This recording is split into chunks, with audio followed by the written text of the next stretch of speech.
अस्सलामुअलैकुम, welcome to my channel. कैसे हैं आप सब लोग। आज मैं आपके साथ दाल माश की रेसिपी शेयर करूंगी।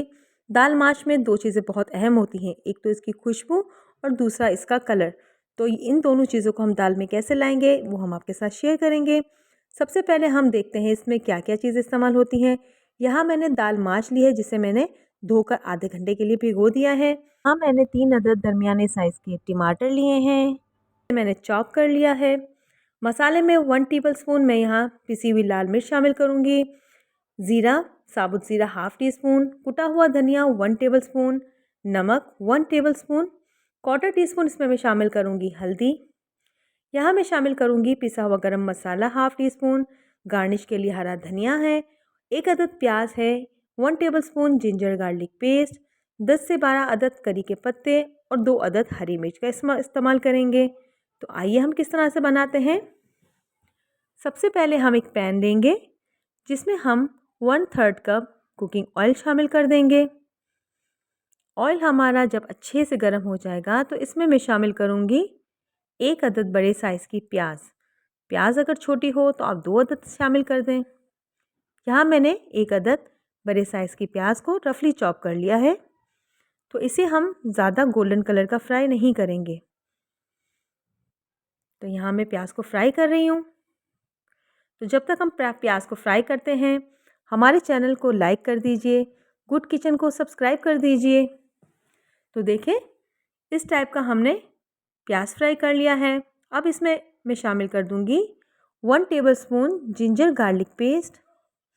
इसे भी हम हल्का सा फ्राई करेंगे ताकि इसका जो कच्चापन है वो ख़त्म हो जाए। तो अब मैं इसमें शामिल करूंगी 10 से 12 अदद करी लीव्स। इससे इस दाल में इसकी खुशबू बहुत ही मज़े की आती है। साथ ही इसमें हम शामिल कर देंगे हरी मिर्च जिसे मैंने बारीक काट लिया है। छोटी वाली हरी मिर्च का हम इस्तेमाल करेंगे। तो इसे भी हम हल्का सा फ्राई कर लेंगे। तो यहाँ मैंने इसे फ्राई कर लिया है। अब मैं इसमें शामिल करूँगी चॉप किए हुए टमाटर डाल के इसे भी हम थोड़ी देर भून लेंगे ताकि जो टमाटर का पानी है वो थोड़ा सा ड्राई हो जाए।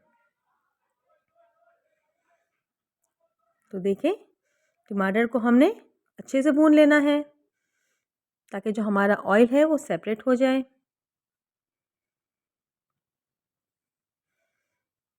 तो हमने टमाटर को अच्छे से भून लिया है। अब मैं इसमें डाल दूंगी तमाम मसाले डालकर भी हम इसे अच्छे से भून लेंगे ताकि जो मसाले का कच्चापन है वो ख़त्म हो जाए और जो हमारा ग्रेवी है वो अच्छे से रेडी हो जाए। तो हम इसे तब तक भूनेंगे जब तक हमारा मसाला अच्छे से भून जाए और जो ऑयल है वो सेपरेट हो जाए। थोड़ा सा पानी शामिल कर देंगे ताकि जो हमारे मसाले हैं वो अच्छे से भुन जाए। तो देखें इसका कलर देखें बहुत ही मज़े का है। तो मसाले हमारे अच्छे से भुन चुके हैं, ऑयल भी हमारा सेपरेट हो चुका है। तो यहाँ मैं शामिल कर दूंगी माश की दाल जिसे मैंने आधे घंटे के लिए भिगो दिया था। अच्छे से तमाम दाल को इसमें शामिल कर देंगे, किसी चीज़ को ज़ाया नहीं करेंगे। इसे भी हम थोड़ी देर मसाले में पकाएंगे।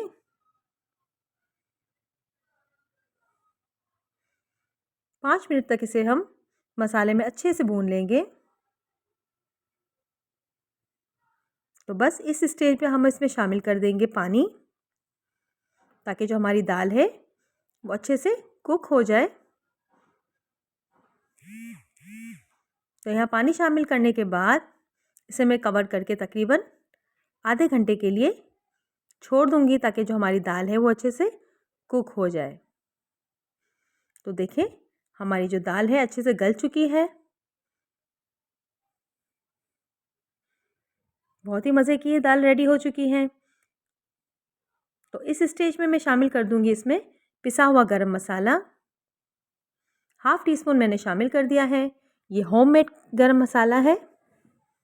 और इसमें मैं शामिल कर दूंगी हरा धनिया, अब इसकी बारी आती है तड़का डालने की। तो एक पैन में मैं ऑयल शामिल कर दूंगी।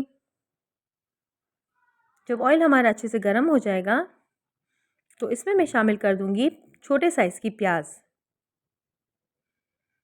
प्याज डालकर हम इसे फ्राई कर लेंगे क्योंकि हम इसका तड़का रेडी कर रहे हैं।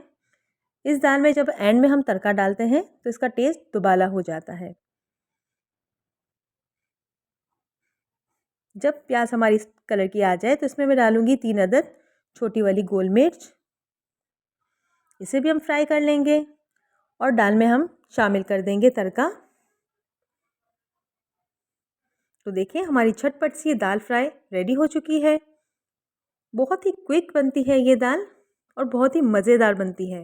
तो देखें इसका कलर और इसकी खुशबू, बहुत ही मज़े की दाल झटपट से रेडी हो चुकी है दाल माश। तो आप इसे ज़रूर ट्राई कीजिएगा। बहुत ही मज़े की दाल रेडी है। हमें गुड किचन को सब्सक्राइब कर दीजिए। हमें अपनी दुआओं में याद रखिए। अल्लाह हाफ़िज़।